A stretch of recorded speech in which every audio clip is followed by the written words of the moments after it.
कहानी की शुरुआत में हमें रिकी को दिखाया जाता है, जिसका हमेशा से सपना था कि वो अपना खुद का घर ले। घर के लिए उसने पैसे भी जमा कर लिए थे, लेकिन सन 2008 में पूरी दुनिया में मंदी आई, जिसके चलते उसके सारे पैसे खत्म हो गए और अब वो अपनी पत्नी, अपने बेटे और छोटी बेटी के साथ किराए के घर पर रहता है। इनके पास पैसों की बहुत ज्यादा कमी है, इसीलिए रिकी की वाइफ को होम केयर नर्स का काम करना पड़ता है, जिसमें उसे बूढ़े लोगों की देखभाल करनी पड़ती है, उनकी गंदगी भी साफ करनी पड़ती है। वही रिकी को नौकरी की तलाश है। दरअसल ना उसके पास एजुकेशन है, ना ही कोई प्रोफेशनल डिग्री, इसीलिए उसे काम मिलने में बहुत ज्यादा दिक्कत हो रही होती है। रिकी चाहता है कि किसी भी तरह से वो पैसे कमाकर अपने परिवार को एक अच्छी जिंदगी दे। वो एक आदमी से मिलने के लिए जाता है, जिसका डिलीवरी का काम है। इस आदमी का नाम मेलोनी है। मेलोनी उसे बताता है कि ये एक तरह की सेल्फ एम्प्लॉयड डिलीवरी है, यानी कि जो भी पैकेज वो डिलीवर करने जाएगा उसकी पूरी जिम्मेदारी रिकी की होगी। इसके लिए उसे एक वैन की भी जरूरत है। मेलोनी कहता है कि तुम्हारे पास दो ऑप्शंस हैं, या तो तुम हमारी खुद की वैन को हायर कर लो, जिसके लिए हर रोज तुम्हें 70 यूरोस पे करनी होगी, और दूसरे ऑप्शन में तुम्हें 1000 यूरोस डाउन पेमेंट करनी होगी। इसके बाद 3 सालों तक तुम्हें इंस्टॉलमेंट देनी होगी, जिसके बाद वैन तुम्हारी खुद की हो जाएगी। और इतने पैसे निकालना किसी भी ड्राइवर के लिए बहुत आसान है, क्योंकि हर रोज तुम 100 से 200 यूरोस तक कमा सकते हो। रिकी को दूसरा ऑप्शन ज्यादा अच्छा लगता है, क्योंकि उसे 1000 यूरोस देने के बाद हर महीने मात्र 400 यूरोस देने होंगे और वैन भी उसी की हो जाएगी। घर आकर ये सारी बातें वो अपनी पत्नी एबी को बताता है। एबी कहती है, लेकिन हमारे पास 1000 यूरोस नहीं है। रिकी कहता है, क्यों ना हम तुम्हारी पुरानी गाड़ी बेच दें। ये सुनकर एबी कंफ्यूज हो जाती है। वो कहती है कि मैं 6 अलग अलग घरों में काम करती हूँ, जो हर एक घर एक दूसरे से बहुत दूर है। अगर मैंने अपनी कार बेच दी तो बस से ट्रेवल करने में मुझे बहुत तकलीफ होगी। रिकी कहता है कि अगर सब कुछ ठीक चला तो अगले 3-4 सालों में गाड़ी के साथ हम अपना घर भी खरीद लेंगे। एबी उसकी बात मान जाती है और अब वो अपनी पुरानी गाड़ी को बेचकर उसे 1000 यूरोस दे देती है, जो लेकर वो मेलोनी के पास जाता है। 1000 यूरोस की डाउन पेमेंट करने के बाद उसे एक वैन मिल जाती है और अब मेलोनी उसे एक स्कैनर देता है और कहता है कि ये स्कैनर तुम्हारे काम के लिए बहुत जरूरी है। अगर ये स्कैनर खराब हुआ या खो गया तो इसके 1000 यूरोस तुम्हें पे करने होंगे। और अब रिकी को काम मिल चुका है। वो अपने पैकेजेस की डिलीवरी करने के लिए जाता है, पर यह काम उतना आसान नहीं होता जितना उसे बताया गया था। कुछ जगहों पर उसे पार्किंग की प्रॉब्लम होती है, क्योंकि ट्रैफिक वाले उसे गाड़ी पार्क नहीं करने देते। कुछ कस्टमर्स उसे कोऑपरेट नहीं करते और किसी किसी पैकेज पर एड्रेस भी गलत होता है। उसे अपने सारे पैकेजेस एक ही दिन में डिलीवर करने होंगे, जिसके लिए उसे 14-15 घंटे लग जाते हैं, जिस वजह से वो अपने परिवार को वक्त नहीं दे पाता। वहीं एबी की लाइफ भी पहले से बहुत ज्यादा टफ हो गई है। हर जगह उसे बस से ट्रैवल करना पड़ता है और जब बस नहीं आती तो पैदल ही उसे दूसरे घर तक जाना पड़ता है, जिस वजह से सुबह उसे जल्दी निकलना पड़ता है और रात को वो भी देर आती है। ये दोनों इतने थक जाते हैं कि कभी कभी सोफे पर ही सो जाते हैं। वहीं अभी दोनों अपने बच्चों को वक्त नहीं दे पा रहे।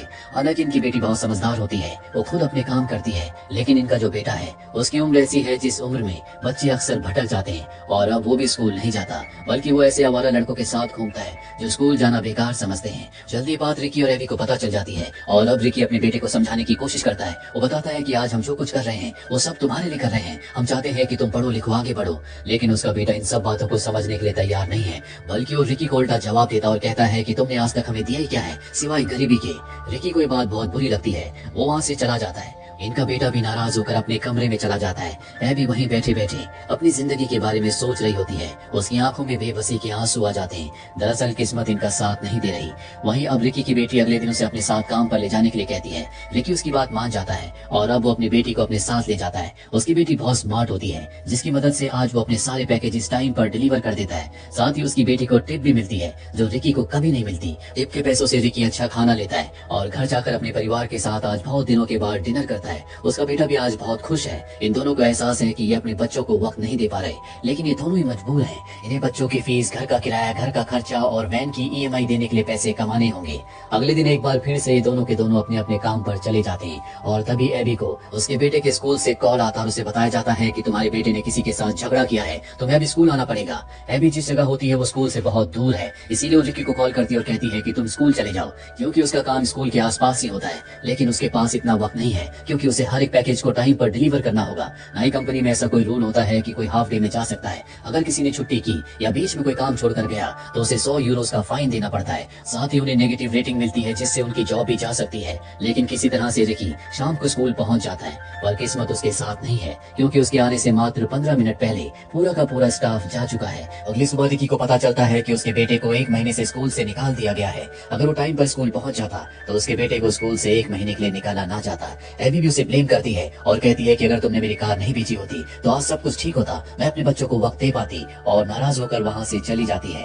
रिकी को एहसास होता है कि इस मुश्किल वक्त में जहाँ उसके परिवार को एक होना चाहिए था, अब उसका परिवार बिखर रहा है। इसीलिए वो काम पर जाने के बाद मेलोनी से कहता है कि मुझे 1 हफ्ते की छुट्टी चाहिए, मैं अपने परिवार को वक्त देना चाहता हूँ। पर मेलोनी साफ साफ मना कर देता है। वो कहता है कि ये तुम्हारा खुद का काम है, ये एक ऑनलाइन बिजनेस है, अगर तुम 1 हफ्ते तक नहीं आते तो मुझे तुम्हारी जगह किसी और ड्राइवर को रखना होगा। और अब रिकी को उसकी बात माननी पड़ती है। वो काम पर जाता है और तभी पुलिस स्टेशन से उसे कॉल आता है कि तुम्हारा बेटा चोरी करता हुआ पकड़ा गया। रिकी ये सुनकर परेशान हो जाता है। वो एबी को कॉल करता है लेकिन एबी उसके कॉल को रिसीव नहीं करती और अब वो मेलोनी के पास जाता है। मेलोनी उसे छुट्टी नहीं देना चाहता, लेकिन रिकी उसकी बातों की परवाह किए बगैर ही पुलिस स्टेशन पहुंच जाता है, जहां पुलिस ऑफिसर उसे बताता है कि तुम्हारे बेटे ने एक शॉप से पेंट की बॉटल्स को चोरी किया है। रिकी पुलिस ऑफिसर से रिक्वेस्ट करता है कि उसकी उम्र अभी बहुत कम है, उस पर कोई चार्जेस ना लगाए। पुलिस ऑफिसर उसकी बात मानते हुए उसे वार्निंग देकर छोड़ देता है, जिसके बाद वो अपने बेटे को घर ले आता है। एबी भी घर आ चुकी है और एबी को अब सब कुछ पता चल चुका है। रिकी अपने बेटे से कहता है कि आज तुम्हारी वजह से मुझे 100 यूरो का नुकसान हुआ और नेगेटिव रेटिंग अलग से मिली, अगर ऐसे चलता रहा तो मुझे अपनी जॉब से हाथ धोना पड़ेगा।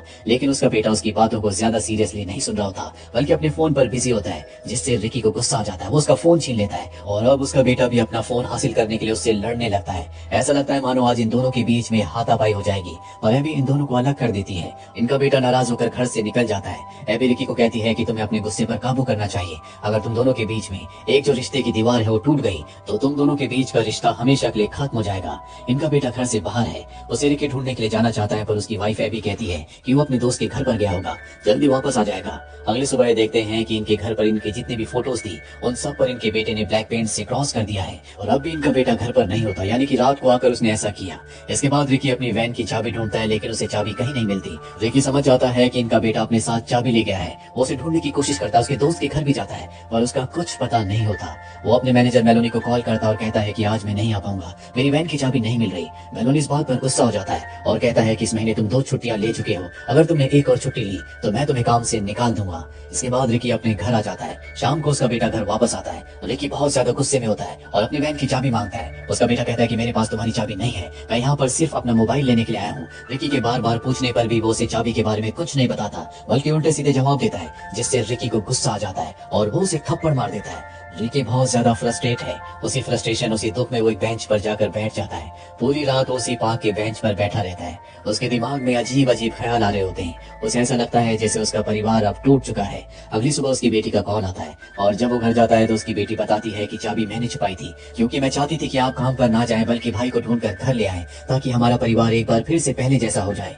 और अब रिकी की आंखों में आंसू आ जाते हैं। उसे समझ में आ जाता है कि उसके बच्चे उसका वक्त चाहते हैं। उसे अपने परिवार को एकत्र करने के लिए वक्त देना होगा, लेकिन फिलहाल इस वक्त वो मजबूर है। वो अपनी बेटी से कहता है कि तुमने कुछ गलत नहीं किया, मैं तुम दोनों को अपने से दूर नहीं होने दूंगा। मैंने अपने बेटे पर हाथ उठाया है, जब भी वो घर पर आएगा मैं उससे माफी मांगूंगा, लेकिन फिलहाल मुझे काम पर जाना होगा। अगर मैं एक और दिन काम पर नहीं गया तो मुझे काम से निकाल दिया जाएगा। हालांकि रिकी रात भर नहीं सोया होता, उसे नींद आ रही होती है, लेकिन उसे काम पर जाना पड़ता है। पूरा दिन उसी तरह से काम करने के बाद जब वो रात को घर आता है तो उसे पता चलता है कि अब भी उसका बेटा घर वापस नहीं आया। रिकी उसे ढूंढने के लिए जाना चाहता है, पर एबी उसे समझाती है कि वो नाराज है, जल्दी वो वापस आ जाएगा, हमारा परिवार एक बार फिर से पहले जैसा हो जाएगा।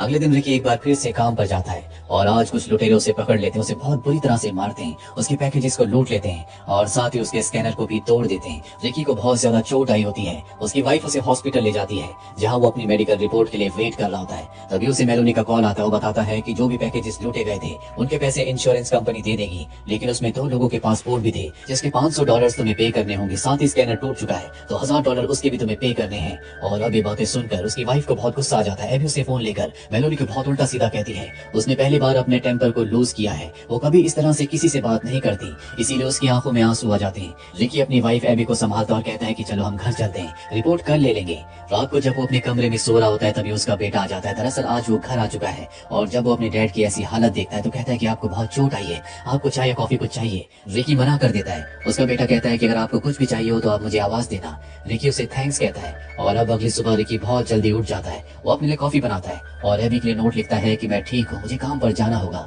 और अब वो लंगड़ाते हुए अपनी वैन तक पहुंच जाता है, पर इससे पहले कि वो यहाँ से निकलता उसका बेटा वहाँ पर आ जाता है और पूछता है कि आप कहाँ जा रहे हो। हालांकि रिकी पहले झूठ बोलता है कि मैं हॉस्पिटल जा रहा हूँ और उसका बेटा समझ जाता है कि इतनी सुबह कोई काम पर नहीं जाता और अब रिकी को सच बताना पड़ता है। कहता है कि मुझे काम पर जाना होगा, हमारे ऊपर पहले बहुत कर्जा है और कल जो नुकसान हुआ वो भी मुझे ही भरना पड़ेगा, जिसके लिए मुझे काम करना ही होगा। और अब उसकी वाइफ एबी भी बाहर आ जाती है। वो कहती है कि तुम्हारी एक आंख भी नहीं खुल रही, साथ ही हमें अब तक रिपोर्ट नहीं मिली है, तुम्हारी बॉडी में फ्रैक्चर भी हो सकते हैं। और रिकी सिर्फ एक ही बात बोल रहा होता है कि मुझे काम पर जाना है। और अब उसकी गाड़ी के आगे से जब उसकी वाइफ और उसके बच्चे नहीं हट रहे होते तो गाड़ी को बैक करके वहां से निकल जाता है। उसके पूरे परिवार की आंखों में आंसू होते हैं। वही हमें रिकी को दिखाया जाता है जो रोते हुए अपने काम की तरफ बढ़ रहा है। और अब उसके दिल में एक सुकून, एक हिम्मत भी है, क्योंकि उसका परिवार जो बिखर गया था अब वो फिर से उसके साथ है। जिस बात की उसे बहुत खुशी है, उसे पता है कि आज नहीं तो कल वो इस सिचुएशन से अपने पूरे परिवार को निकाल लेगा। और अगर उसका परिवार बिखर जाता तो पैसे कमाने का, इन मुश्किल हालातों से निकलने का कोई मतलब नहीं होता, क्योंकि हर एक इंसान के लिए उसका परिवार ही सब कुछ है। इंसान अपने परिवार के लिए, अपनों के लिए सब कुछ करता है, ऐसा कि रिकी और एबी कर रहे हैं। तो ये थी पूरी कहानी इस फिल्म की। आपकी इस कहानी के बारे में क्या राय है, कमेंट बॉक्स में जरूर लिखें। उम्मीद करते हैं कि ये कहानी आपको पसंद आई होगी।